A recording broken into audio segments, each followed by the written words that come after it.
Hello everyone, नमस्कार। स्वागत है आप सभी का पीडब्ल्यू फार्मा के इस चैनल पे। I doctor Supriya Mishra, your pharma mentor. तो फाइनली बच्चों, आई होप आप लोगों ने मॉक टेस्ट 1 सॉल्यूशन कंप्लीट जो सॉल्यूशन था वो अटेंड कर लिया होगा, प्रॉपर्ली आपको समझ में आ रहा होगा और मजा आ रहा होगा कि हमारे पीडब्ल्यू के जो बैचेस हैं इसमें जब आप फ्री टेस्ट सीरीज पे जाते हो तो यहाँ पे आप सभी को फ्री टेस्ट सीरीज में 50 क्वेश्चंस मिलते हैं, जो कि एवरी संडे 12 बजे से 1 बजे 1 PM तक आपका ये टेस्ट होता है। तो आज मैं मुलाकात कर रही हूँ आप सभी से बच्चों रिगार्डिंग सॉल्यूशन नंबर 2, तो जिसमें आप लोगों के टेस्ट में जो संडे को टेस्ट हुआ था उसमें आया था pharmaceutical jurisprudence and pharmacognosy segment आया हुआ था। तो आज हम डिटेल्ड सॉल्यूशन लेके आने वाले हैं। यहाँ पे मैं और पारुल मैम आपको यहाँ पे सॉल्यूशंस बताने वाले हैं कि कौन सा क्वेश्चन का आंसर करेक्ट था और डिटेल्ड एनालिसिस होगी। ठीक है, चलिए जी।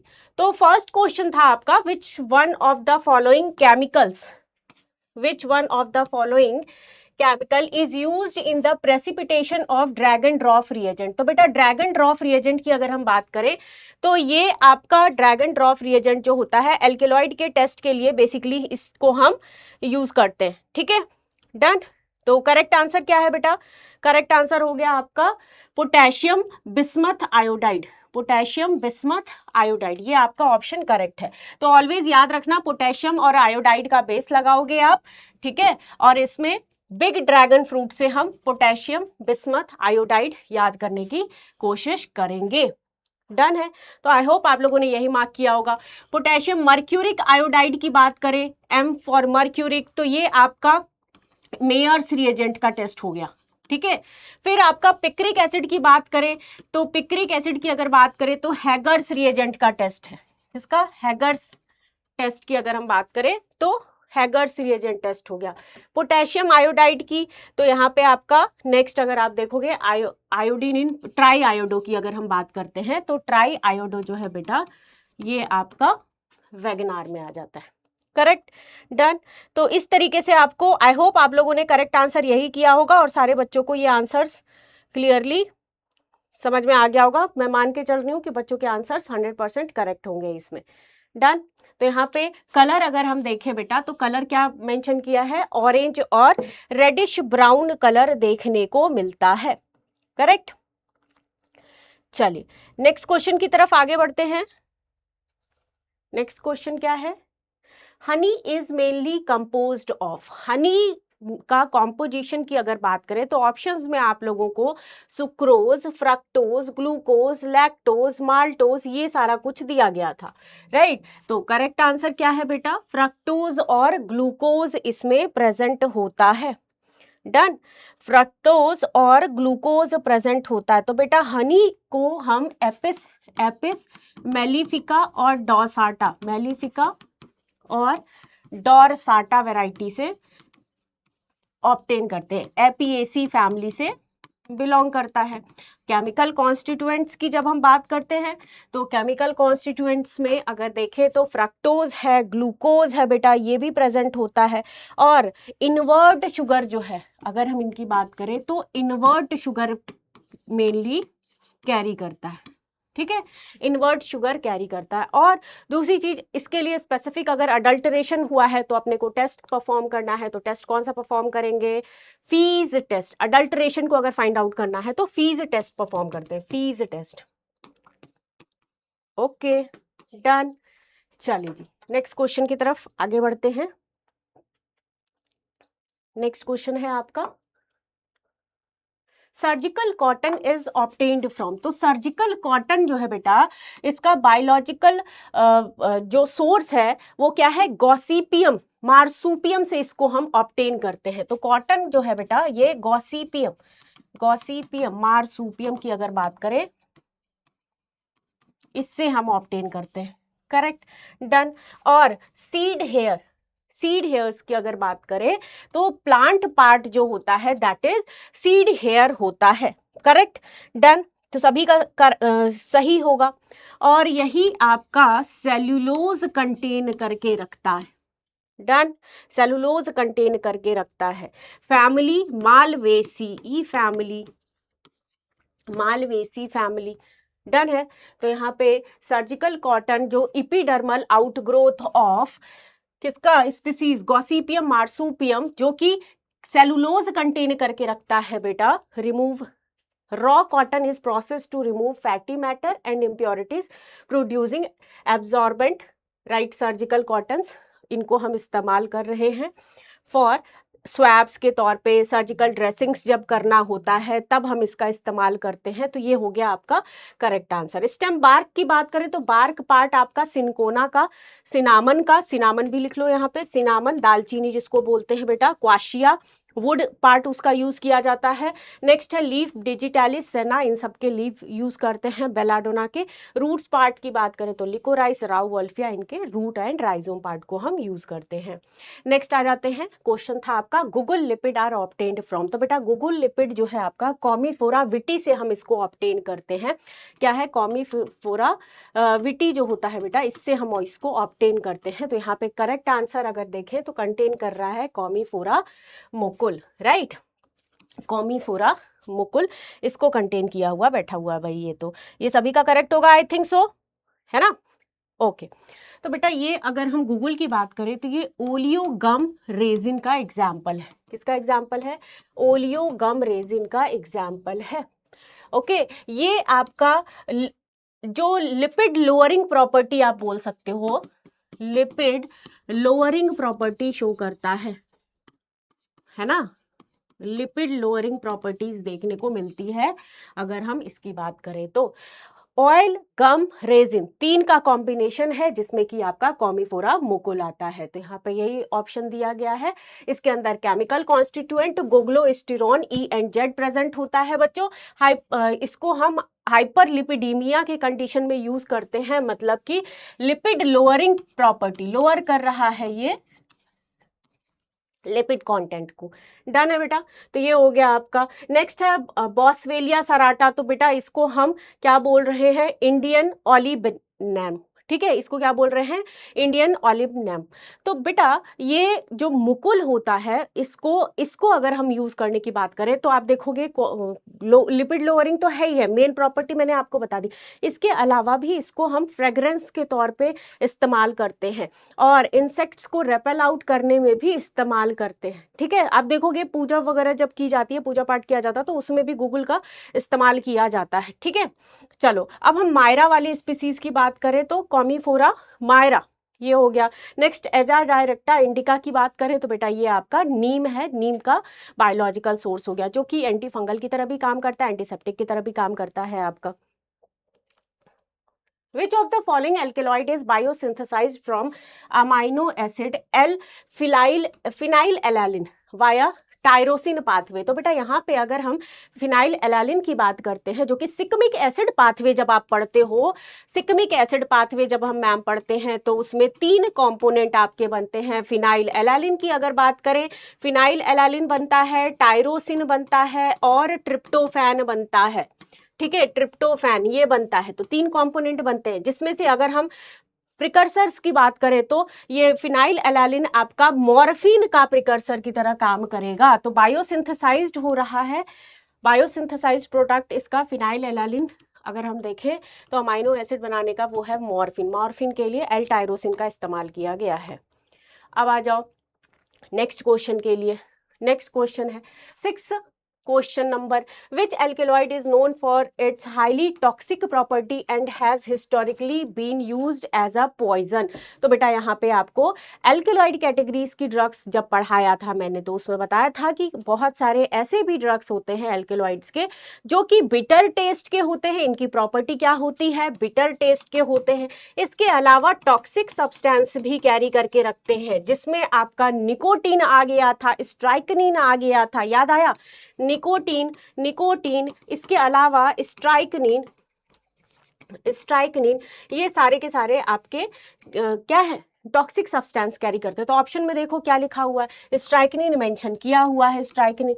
तो नक्स वोमिका से इसको हम ऑब्टेन करते हैं। किससे ऑब्टेन करते हैं बेटा, नक्स वोमिका सीड्स से ऑब्टेन करते हैं और स्ट्राइकनिन और ऑब्लिक करके ब्रूसीन इनके अंदर प्रेजेंट होता है जो कि आपका स्टमक के लिए स्टोमेटिक की तरह भी काम में आता है। इसके अलावा वॉमिटिंग वगैरह हो रही है तब भी उसको इस कंडीशन में हम उसको रोकने के लिए, nausea kind of condition develop हो रहा है तो भी हम इस्तेमाल करते हैं।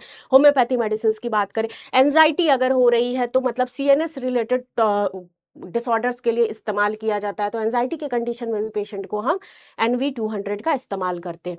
तो ये हो गया आपका करेक्ट आंसर स्ट्राइकनिन। मॉर्फिन जो कि ओपीएम से ऑब्टेन कर रहे हैं, क्विनिन की बात करें तो सिनकोना प्लांट से, कोडीन की बात करें तो ये अगेन ओपीएम का ही आपका सिंथेसाइज किया गया है।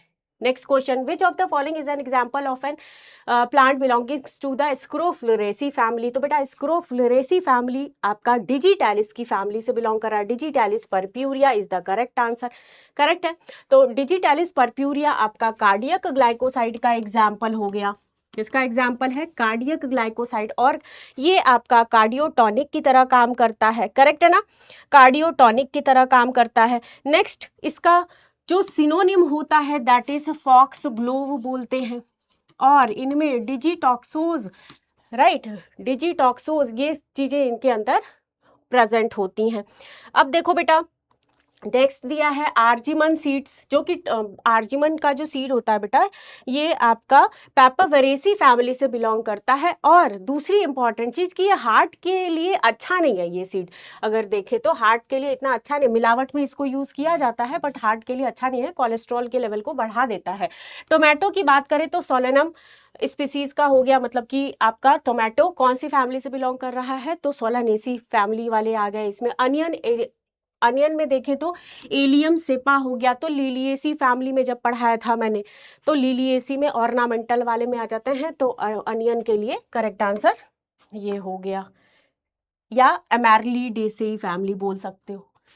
ओके, अब आ जाओ नेक्स्ट क्वेश्चन, स्यूडोटैनिन का एग्जाम्पल इनमें से कौन सा है। Ashoka, ellagic acid, gallic chlorogenic acid. तो स्यूडोटैनिन मतलब झूठा, झूठा टैनिन्स, राइट, करेक्ट, जो कि gold beater skin test positive नहीं देगा, नेगेटिव देगा। फर्स्ट ऑफ ऑल तो स्यूडोटैनिन, तीन तरीके के टैनिन होते हैं, ट्रू टैनिन, सूडो होते हैं, और फ्लोरोटैनिन, तीन तरीके का हो गया। तो आपका जो ट्रू टैनिन्स होते हैं इनके अंदर अगर हम देखें तो इलाजिक और गैलिक एसिड प्रेजेंट होता है। एग्जाम्पल्स में अगर हम बात करें तो इसमें अशोका का प्लांट, ठीक है भाई, अर्जुना, अशोका, इन सब की अगर हम बात करते हैं तो ये हो गया, क्योंकि ट्रू को हम दो पार्ट में डिवाइड करते हैं, हाइड्रोलाइजेबल और कंडेंस्ड में डिवाइड करते हैं। वहीं पे जब यहाँ पे पूछा आपसे स्यूडो, तो स्यूडो में क्लोरोजेनिक एसिड हो गया। इसके अलावा अगर हम देखेंगे तो कॉफी वगैरह है एग्जाम्पल्स में। ठीक है, डन। तो करेक्ट आंसर क्या हो गया आपका, option number D, chlorogenic acid. Next है, silk is obtained from silk worm which belongs to which family.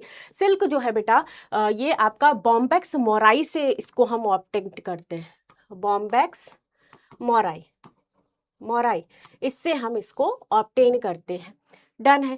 तो फैमिली क्या हो जाएगा, बॉम्बेक्स मोराई से ही हम याद कर लेंगे मैम, बॉम्बिसिडेई फैमिली, यहाँ पे देखो इसी से रिलेटेड हो गया, बॉम्बिसिडेई फैमिली से। एपिडेई की बात करें बेटा तो ये हनी बी के लिए अभी थोड़ी देर पहले मैंने बताया।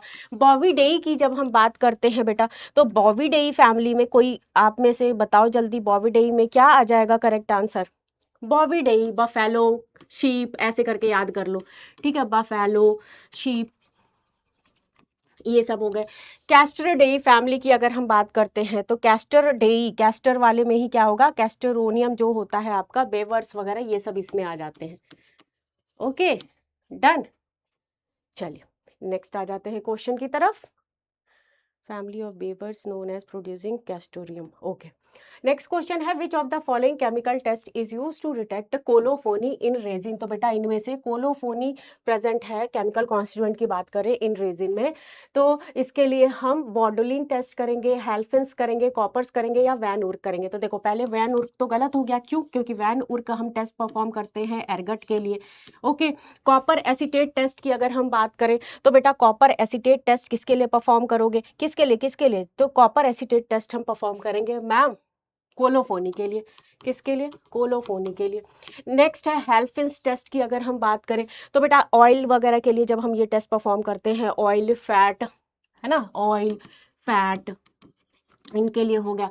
बॉडीज टेस्ट की अगर हम बात करें या बॉडोइन टेस्ट की जब हम बात करते हैं बेटा तो ये आपका सेसमे ऑयल, सेसमे ऑयल के लिए ये टेस्ट परफॉर्म किया जाता है। ठीक है, डन, करेक्ट। तो करेक्ट आंसर आपका ऑप्शन नंबर सी था। नेक्स्ट आ जाओ, which of the following is used in adulteration of aconite, aconitum, ठीक है डन। एकोनिटम की अगर हम बात करें बेटा, तो इसमें आपका कौन सा अडल्ट्रेंट मिलाया जाता है, तो ग्लोरी रोसा सुपर्ब मिलाया जाता है। क्या मिलाया जाता है बेटा, ग्लोरी रोसा सुपर्ब मिलाया जाता है, ठीक है। इसके अलावा अगर हम अदर में देखें, बेलाडोना, इफिड्रा वगैरह, इफिड्रा सिनिका की बात करें, राव वोल्फिया की अगर हम बात करते हैं बेटा, तो आपके डिजिटैलिस में अडल्ट्रेशन कार्डियक ग्लाइकोसाइड है, तो क्या हो जाएगा भाई, डिजिटैलिस वगैरह के लिए तो अलग वैरायटी की डिजिटैलिस, इंफीरियर वैरायटी की डिजिटैलिस का इस्तेमाल कर लिया जाता है।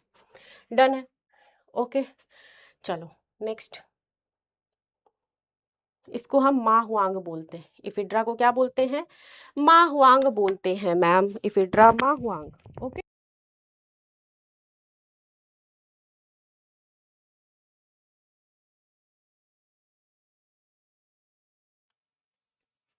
तो बेटा यहाँ पे नेक्स्ट करेक्ट आंसर क्या हुआ, गौरी आपका ग्लोरी रोसा सुपर्ब। अब आ जाओ नेक्स्ट पे, नेक्स्ट पे क्या है आपका, नेक्स्ट अगर हम देखें तो which of the following compound, which of the following compound is not a product of shikimate pathway. तो बेटा सिकमिक एसिड पाथवे का प्रोडक्ट इनमें से कौन सा नहीं है, तीन तो मैंने बता ही दिया था, टायरोसिन और ये फिनाइलएलानिन। कोलेस्ट्रॉल और फैटी एसिड्स की जब हम बात करते हैं बेटा, तो ये मेवालुनेट पाथवेज में आपका आ जाएगा। फ्री फैटी एसिड्स की अगर बात करें तो मेवालुनेट एसिटेट पाथवेज जो है उनके अंदर आ जाएगा, correct. Next question, what is the primary role of calcium oxalate crystal in pharmacognosy. तो कैल्शियम ऑक्सलेट क्रिस्टल्स को हम प्राइमरली रोल देखें तो डायग्नोस्टिक, कैरेक्टरिस्टिक फीचर्स और आइडेंटिफिकेशन के लिए इस्तेमाल करते हैं। किसी तरीके का कोई अडल्टरेशन हो गया है तब हम इसका इस्तेमाल करते हैं, ठीक है। फोटोसिंथेसिस, रेस्पिरेशन, इन सब की अगर बात करें तो बेटा जब हम फोटोसिंथेसिस प्रोसेसेस की बात करते हैं तो स्टोमेटा का इस्तेमाल करेंगे ना।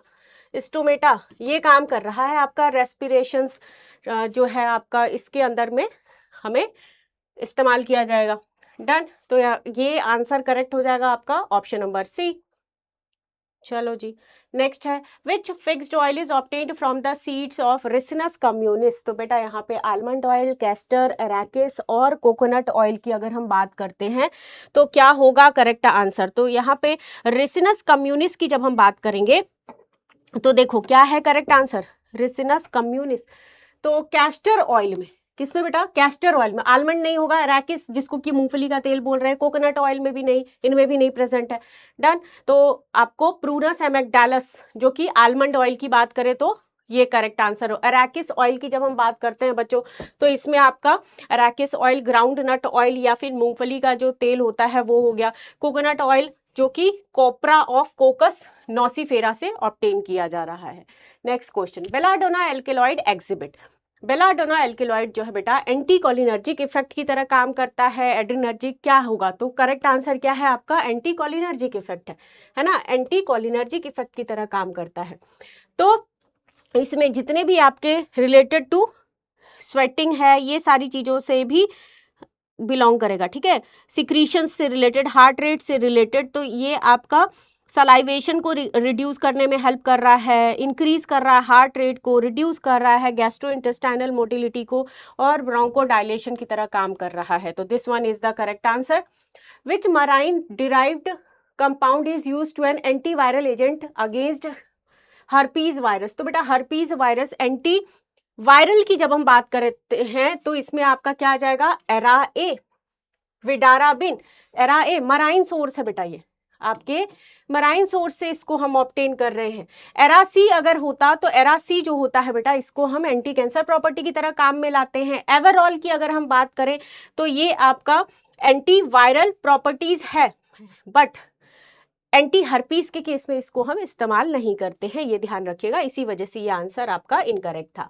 Pilocarpine belongs to which class of alkaloid. Pilocarpine बेटा, पिलोकार्पिन ट्रिक से याद करने की कोशिश करेंगे, आईपी से याद करने को मैंने बोला था, तो ये आपका इमिडाजोल प्रॉपर्टी से बिलोंग करता है। तो पिलोकार्पिन जो कि ग्लाइकोमा के कंडीशन में यूज किया जाता है ना, ग्लाइकोमा के कंडीशन में इस्तेमाल किया जाता है। नेक्स्ट आ जाओ, purpurea glycoside A and B yield major active constituents. तो purpurea glycoside, digitalis purpurea, digitalis purpurea की बात करें तो डिजॉक्सिन और डिजिटॉक्सिन इनके अंदर जो है केमिकल कॉन्स्टिट्यूएंट प्रेजेंट है, जो कि CHF में कंजस्टिव हार्ट फेलियर की बात करें या फिर कार्डियोटॉनिक की तरह ये आपका इस्तेमाल में लाया जाता है। इसके अलावा अगर दूसरे कंपोनेंट्स की बात करते हैं बेटा, तो ये आपके दूसरे कंपोनेंट्स जो यहाँ पे आपको दिखाई दे रहे हैं, जैसे कि क्या है आपका डिजिटॉक्सिन एंड जी टॉक्सिन की अगर हम बात करते हैं बेटा, तो purpurea glycoside A and B obtain किया जा रहा है, न कि परप्यूरिया की अगर हम बात करें glycoside A and B obtain किया जा रहा है इससे, न कि डिजिटॉक्सिन की अगर हम बात करते हैं तो, है ना। तो बेटा लैनेटोसाइड की बात करें तो लैनेटोसाइड की बात करें तो डिजिटालिस की भी अगर बात कर रहे हैं तो यहाँ पे लानाटा वैरायटी, डिफरेंट वैरायटीज में कॉन्स्टिट्यूएंट्स अलग अलग हैं, ठीक है। नेक्स्ट है स्ट्रोपेंथिन और क्यूमेरिन। तो स्ट्रोपेंथस ग्रेटस जो होता है बेटा, इससे हम इसको ऑब्टेन करते हैं और इसमें केमिकल कॉन्स्टिट्यूएंट ये प्रेजेंट होता है। डन। अब आ जाओ नेक्स्ट क्वेश्चन की तरफ। द प्राइमरी एक्टिव कॉन्स्टिट्यूएंट इन विस्नागा में आपका खैलीन और विस्नाजिन प्रेजेंट होता है। क्या है बेटा? खैलीन और विस्नाजिन जो होता है ये कंटेन करके बैठे हुए होते हैं भाई। तो जो आपका अम्मी है, अम्मी माजस, अम्मी विस्नागा, ये अम्बली फेरी कैटेगरी से बिलोंग करता है। किससे बिलोंग करता है बेटा? अम्बली फेरी कैटेगरी से। यस, ये देखो अम्बली फेरी, एपीएसी भी बोलते हैं, अनदर नेम भी याद करके रख लेना। केमिकल कॉन्स्टिट्यूएंट्स अपने को यहाँ पे देखने को मिल गया। किस तरीके से काम में लाया जाता है? स्पाज्मोलाइटिक और वेजोडाइलेटर की तरह काम में लाया जाता है। डन है। अब आ जाओ next question. Which dosha is primarily responsible for metabolic activity in Ayurveda? तो आयुर्वेदाज में मेटाबॉलिक लिखा है एक्टिविटीज, तो वात, पित्त, कफ और ओजस। तो ओजस तो पहले होगा ही नहीं। पित्त बनना, डाइजेशन से रिलेटेड अगर हम देखें तो कहते हैं ना पित्त बन गया मतलब खाना पचा नहीं ठीक से, तो पोस्ट डाइजेस्टिव इफेक्ट की बात करें तो उसको हम कह रहे हैं पित्त बन रहा है। ठीक है, तो करेक्ट आंसर क्या हो गया बेटा? पित्त। नेक्स्ट आ जाओ। Who is known as the father of Ayurveda? तो आयुर्वेदा के फादर आपके सेज चरक थे। फिर सुश्रुत की बात करें तो सुश्रुत आपके जो सेज सुश्रुत थे वो सर्जरी के लिए फादर थे। हिप्पोक्रेट सर की अगर हम बात करें तो हिप्पोक्रेट सर को हम यूनानी के मेडिसिन के नेम से हम जानते हैं कि फादर ऑफ यूनानी के मेडिसिन में थे। इसके अलावा मेडिसिन के, मॉडर्न मेडिसिन के भी फादर आपके हिप्पोक्रेट सर थे। गैलन आपके फर्स्ट फार्मासिस्ट थे, जिनको कि हम गैलेनिकल्स के नाम से जानते हैं। Agar is obtained from agar agar gelidium amansii से बेटा इसको हम ऑब्टेन करते हैं, जो कि करेक्ट है। इसके अलावा नेक्स्ट एलोवेरा, एलोवेरा जो है आपका, एलोवेरा में अगर हम देखें तो एलोय स्पीसीज जो है, इमोइडी, ये सब स्पीसीज से इसको हम ऑब्टेन कर रहे हैं, मतलब इनमें इमोइडिन वगैरह ये सब चीजें प्रेजेंट है। चलो जी, अब आ जाते हैं नेक्स्ट क्वेश्चन की तरफ। नेक्स्ट क्वेश्चन क्या है? Alpha alpha. इसका क्वेश्चन बेटा आपका प्रीवियसली भी जीपैट एग्जाम में पूछा गया है, अल्फा अल्फा का क्वेश्चन। तो अल्फा अल्फा जो है बेटे ये आपका मेडिकागो सटाइवा से ऑब्टेन किया जा रहा है। किससे? मेडिकागो सटाइवा। तो एचडीटी जब पढ़ोगे आप तो उसमें अल्फा अल्फा का जिक्र होता है। डायूरेटिक इफेक्ट है। क्या है बेटा? Diuretic effect. यूरिन के सिक्रीशंस को क्या कर रहा है? ये बढ़ा रहा है, अल्फा अल्फा। नेक्स्ट है आपका मिनरल फाइबर। मिनरल फाइबर्स के एग्जांपल कॉटन, वुल, सिल्क और एस्बेस्टस। क्या होगा करेक्ट आंसर? एस्बेस्टस। बेटा एस्बेस्टस जो है, एस्बेस्टस की शीट्स आपने देखा होगा कि घरों में कई बार इसको इस्तेमाल किया जाता है, जो कि छांव शेड के लिए इस्तेमाल किया जाता है। पहले इसको हम यूज करते थे मेडिसिन के तौर पे, नाउ अडेज इसको मेडिकल जो डिवाइसेस के तौर पे इसको हम इस्तेमाल करते थे। नाउ अडेज इसको इस्तेमाल नहीं किया जा रहा है एस्बेस्टस को, ठीक है। तो इसको हम किसी भी तरीके के सर्जिकल टूल्स वगैरह में भी हम इस्तेमाल नहीं कर रहे हैं, ओनली फॉर जो आपको मैंने पर्पस बताया उसके तौर पे हम इस्तेमाल कर रहे हैं। चलो जी, अब हम बात कर रहे हैं बच्चे कि fibre composed of fibrous silicate minerals हो गया बेटा, जो कि रेजिस्टेंस, टेंसाइल स्ट्रेंथ और इंसुलेटिंग प्रॉपर्टी के तौर पे आपका काम कर रहा है। प्रीवियसली अगर हम देखें तो इसको हम हेल्थ पर्पसेस से हम इस्तेमाल कर रहे थे सर्जिकल टूल वगैरह के तौर पे। नाउ अडेज हजार्डस सब्सटेंस की तरह ये आपका काम कर रहा है भाई। Which tissue culture technique involve culturing the apical part of shoot on a nutrient medium containing plant growth hormone? तो बेटा ये एपिकल पार्ट के ग्रोथ के लिए अगर हम बात करते हैं तो क्या हो जाएगा? Apical part growth shoot tip culture containing plant growth की अगर बात करें तो इसमें क्या हो जाएगा, shoot tip, correct, shoot tip culture, जो कि इन विट्रो कल्चर्स में आपका आ जाएगा, in vitro culture. Done. Root के लिए अगर आपको ग्रोथ कराना है तो रूट की ग्रोथ के लिए हम क्या इस्तेमाल करेंगे, रूट की ग्रोथ के लिए हम इस्तेमाल करेंगे आपका ऑक्सिन्स, ठीक है। स्ट्रेस हार्मोन्स की अगर बात करें तो प्लांट में स्ट्रेस हार्मोन के लिए एब्सिसिक का इस्तेमाल किया जाएगा, एब्सिसिक, ठीक है, स्ट्रेस कंडीशन से प्लांट को बचाएगा ये। डन है। तो ये तो हो गए आपके यहाँ तक क्वेश्चंस रिगार्डिंग फार्माकोग्नोसी के। नेक्स्ट जो आपके क्वेश्चंस हैं वो आपको पारुल मैम यहाँ पे कराएंगी, तो पारुल मैम नेक्स्ट क्वेश्चन के लिए आपको ज्वाइन कर रही हैं।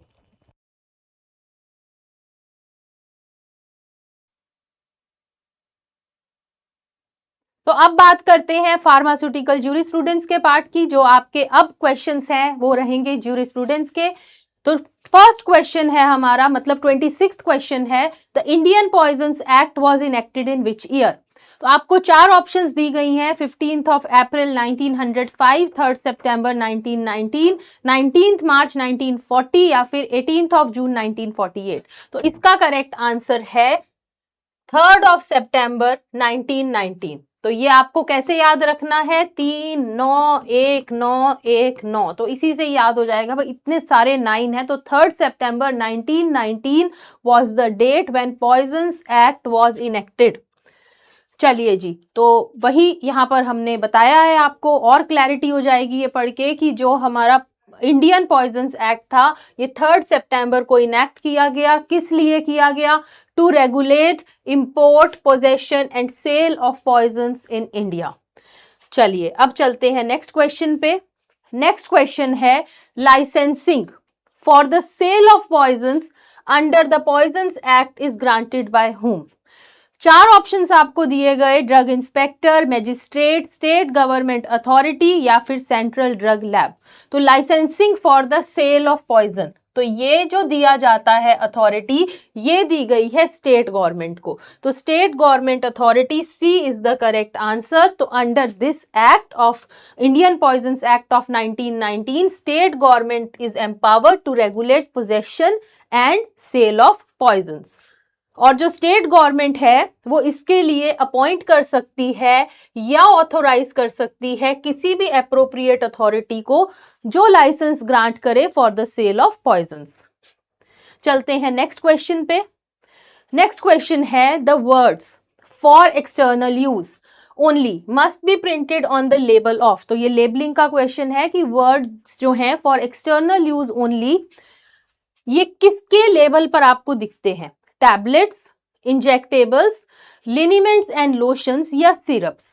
तो एक्सटर्नल यूज है तो क्या होगा, इसका करेक्ट आंसर है C, that is liniments and lotions. तो इसके लिए ये लिखा जाता है। तो ये जो हमारी लिनिमेंट्स और लोशंस हैं ये क्या है, ये टॉपिकल प्रेपरेशंस हैं। तो ये एक्सटर्नली अप्लाई की जाती है स्किन के ऊपर। तो ये अवॉइड करने के लिए कि कोई एक्सीडेंटल इसको इंजेक्शन नहीं कर ले या कोई मिसयूज नहीं करे, तो इसके लेबर पे बड़े ही क्लियरली मेंशन होती है warning for external use only.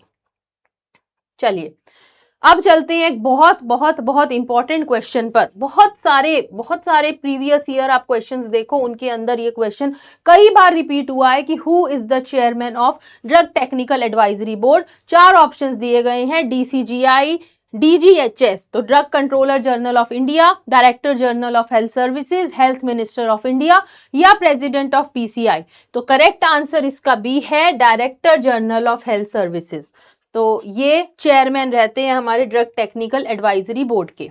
तो ये एक्स ऑफिशियो मेंबर हैं जिनको एज चेयरमैन अपॉइंट किया जाता है in drug technical advisory board. Very important question. चलिए जी नेक्स्ट क्वेश्चन है, consider the following statement about drug and cosmetic act. First है कि it regulates the manufacture and sale of drugs, it regulates the distribution and import of drugs, it regulates cosmetics, it regulates agricultural pesticides। तो आपको बताना है, ये चार statements हैं, तो आपको बताना है कि क्या फर्स्ट स्टेटमेंट ही ट्रू है, या 1 and 2 बोथ आर ट्रू, या 1 2 and 3 आर ट्रू, या फिर ऑल 1 2 3 4 आर ट्रू। तो बड़ा क्लियर है, option 1 is correct. Yes, DNC act regulate करता है मैन्युफैक्चर और सेल ऑफ ड्रग को। Drug and cosmetic act regulate करता है distribution and import of drugs को। ये रेगुलेट करता है कॉस्मेटिक्स को, बट ये नहीं रेगुलेट करता एग्रीकल्चरल पेस्टिसाइड्स को। तो 1, 2 एंड 3 आर ट्रू। तो C is the correct answer for this statement. चलिए जी नेक्स्ट क्वेश्चन पे चलते हैं। डीपीसीओ का क्वेश्चन है, ड्रग प्राइस कंट्रोल ऑर्डर 1995 किस एक्ट के अंडर इशू किया गया था? तो आपको 4 ऑप्शन दिए गए हैं। ऑप्शन ए है drug and cosmetic act 1940, essential commodities act 1955, pharmacy act 1948 and Indian panel code 1860। तो बड़ा क्लियर, हमें पता है जब भी हम डीपीसीओ पढ़ते हैं सबसे पहले यही लिखा होता है कि डीपीसीओ को सबसे पहले इशू जो किया गया था, मतलब जब ये आया था तो ये असेंशियल कमोडिटीज एक्ट 1955 के अंडर आया था। तो इसका आंसर करेक्ट है बी, असेंशियल कमोडिटीज एक्ट 1955। चलिए जी, उसके बाद चलते हैं आगे। सीलिंग प्राइस, डीपीसीओ का क्वेश्चन, सीलिंग हाईएस्ट टॉप। तो ceiling price under DPCO means, what does it means? तो मैंने तो पहले ही आंसर बता दिया। तो it means maximum price that is fixed by the government. किसके लिए? गवर्नमेंट ने अपने अंडर कुछ फॉर्मुलेशंस रखी हैं जिसको हम बोलते हैं शेड्यूल्ड फॉर्मुलेशन, जो है national list of essential medicine में। तो ये इसके प्राइसेस पहले ही फिक्स कर दिए जाते हैं based on market based pricing. तो वो जो सारी मैक्सिमम प्राइस जो है उसको बोला जाता है सीलिंग प्राइस। तो A is the correct answer for this question. चलो नेक्स्ट चलते हैं नेक्स्ट क्वेश्चन पर कि as per the revised ICH and WHO guidelines related to climatic zone classification, India किस स्टेबिलिटी टेस्टिंग जोन में आता है? This is also very important question. India किस जोन में आता है? जो क्लाइमेटिक जोन डिवाइड किए गए हैं based on temperature and humidity conditions, तो इंडिया किस में फॉल करता है? अब इंडिया के अंदर इतना वेरिंग टेम्परेचर है, आप डिफरेंट डिफरेंट जगह पे जाओगे इंडिया में, आप देखोगे there is lot of temperature and humidity difference. तो वैसे अगर आपको कोई इसका ब्रॉड आंसर पूछे, जैसे यहां पर दिया है 2, 3, 4A एंड 4B, वैसे इट लाइज इन 4, ठीक है। बट और स्पेसिफिकली चले तो कहीं आपको 4A भी मिल सकता है। बट अगर हम एट प्रेजेंट सिनेरियो देखें तो अब इंडिया का जो प्रेजेंट क्लाइमेट चल रहा है तो ये 4B के अंदर लाई करने लगा है। पहले आप देखोगे कई बार ये पुरानी जब ये आया था तो 4A में भी कई उसे क्लासिफाई करते थे। मैंने आपको रीजन बता दिया क्योंकि इतना ज्यादा वेरिएशन है टेम्परेचर और ह्यूमिडिटी का डिफरेंट डिफरेंट जगह पे। तो अभी 4B ही है, हॉट एंड वेरी ह्यूमिड। तो D is the correct answer for this question. चलिए अब चलते हैं आगे। Which of the following organisation is responsible for establishing technical guidelines for drug registration harmonisation among Europe, USA and Japan? तो कौन सी guideline आई थी? WHO no, WTO भी नहीं, वो तो ट्रेड के लिए आई थी। WIPO किसके लिए आई थी? इंटेलेक्चुअल प्रॉपर्टी, जो वर्ल्ड इंटेलेक्चुअल प्रॉपर्टी ये भी उसी के अंडर आती है WTO के। तो ICH इसका करेक्ट आंसर है। Option C is the correct answer. तो ICH is responsible for establishing technical guidelines for drug registration harmonisation. तो इसका आंसर सी करेक्ट है। चलिए अब चलते हैं नेक्स्ट क्वेश्चन पर।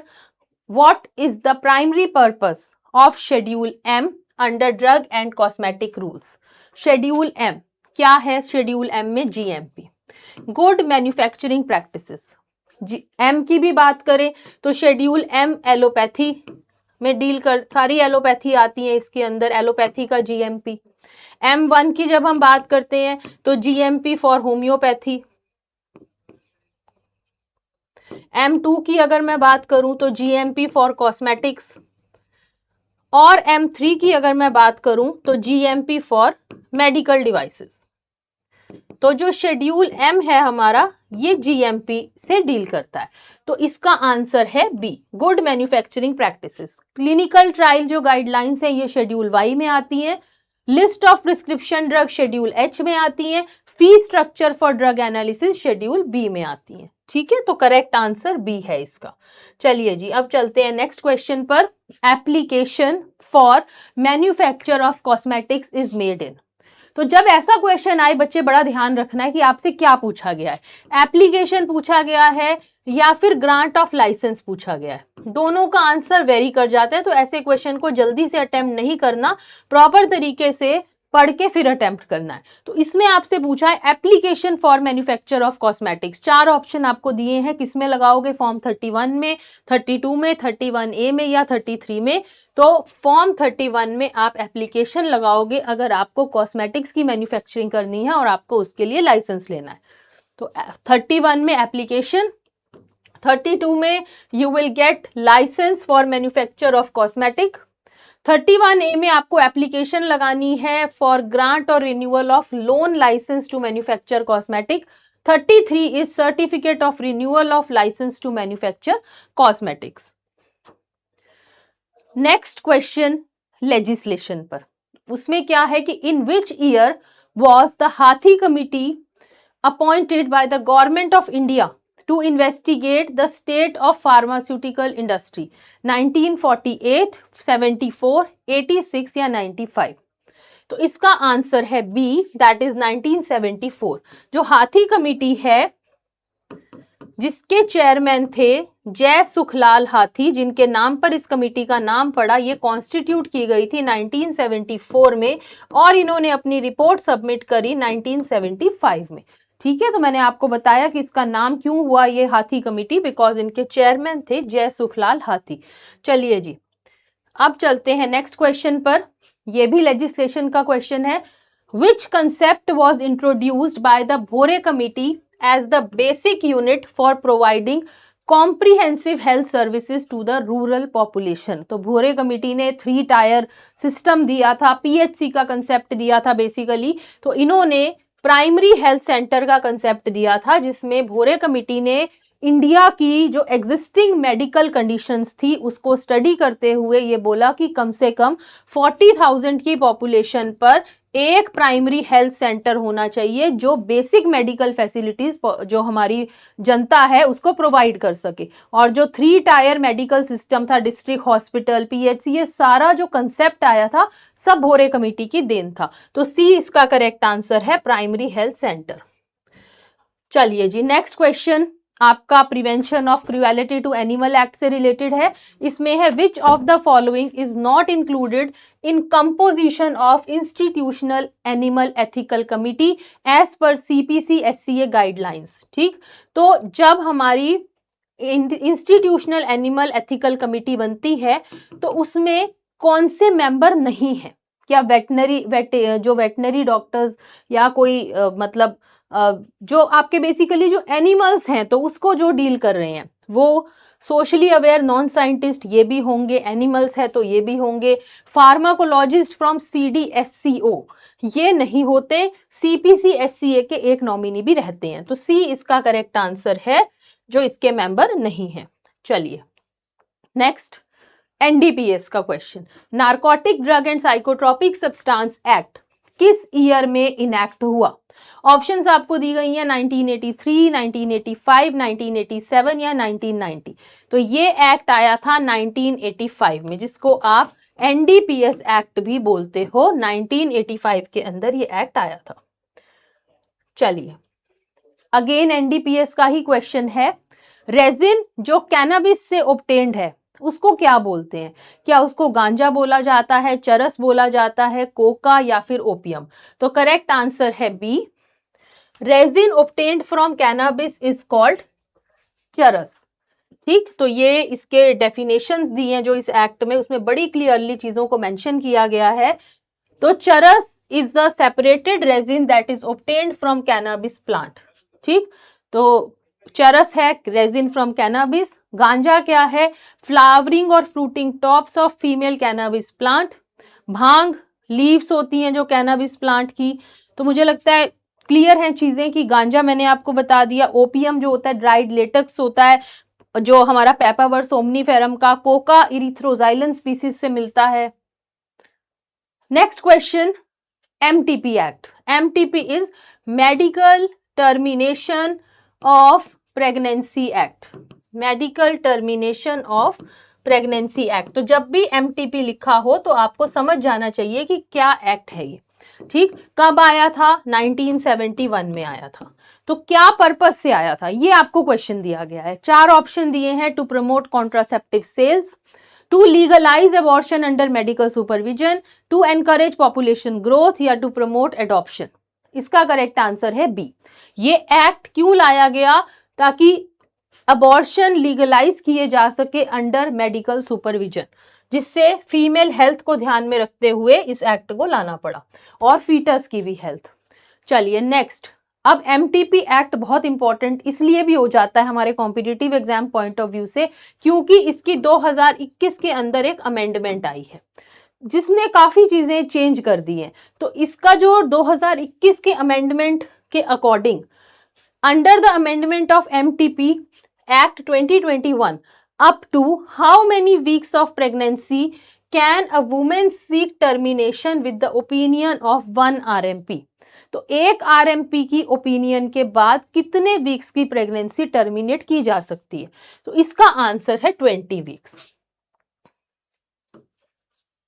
2 RMP की ओपिनियन है तो 20 to 24 वीक्स। 24 वीक्स के बाद की प्रेगनेंसी अगर टर्मिनेट करनी है तो मेडिकल बोर्ड बनाया जाएगा, वो सजेस्ट करेगा, अगर जरूरी है तब होगा, नहीं तो नहीं। तो अप टू 20 वीक्स की pregnancy can be terminated on opinion of 1 RMP। तो correct answer is C. Next, licence to sell, stock, exhibit or distribute drugs other than those specified in schedule C, C1 and X by retail। तो जब भी cell की बात होती है तो 2 तरह की सेल होती है, रिटेल और होलसेल। तो बेटा जब भी ऐसा क्वेश्चन आए पहले तो देख लेना कि क्या पूछा गया है। अब आपसे इसके अंदर रिटेल सेल पे क्वेश्चन है। रिटेल सेल में भी to distribute drugs other than C, C1 and X, किस में आपका, किस फॉर्म में आपको लाइसेंस ग्रांट होता है?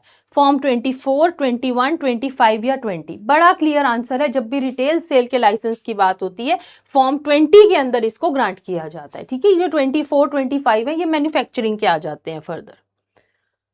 चलिए, अब आपको कॉलम ए के अंदर कुछ शेड्यूल्स दिए गए हैं, कुछ टाइप बताई गई हैं ड्रग की, और कॉलम बी के अंदर लेबल रिक्वायरमेंट बताइए। आपको मैच करना है कि इसका क्या करेक्ट आंसर होगा। तो सबसे पहले बात करते हैं शेड्यूल एच की।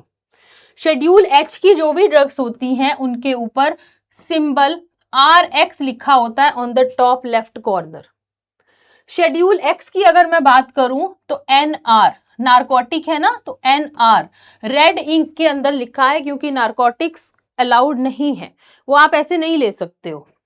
फिर आती है प्रोप्राइटरी मेडिसिन विद विटामिन, इस पे लिखा होगा फॉर प्रोफाइलेक्टिक यूज या फॉर थेराप्यूटिक यूज। तो सी का हो गया 3, ए का 2, बी का 1, सी का 3।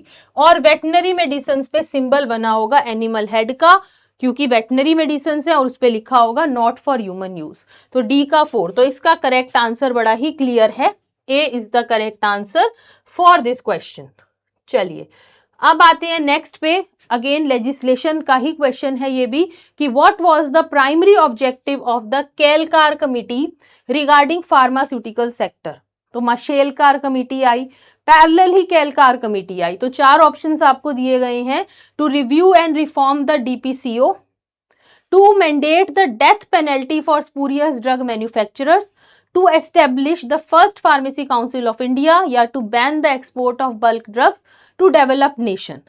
ठीक, तो ये बेसिकली जो केलकार कमिटी थी, इन्होंने रिव्यू किया और रिफॉर्म किया DPCO का रेजिमे। तो Kelkar committee was constituted to examine and recommend reforms in DPCO। चलिए जी, आगे चलते हैं।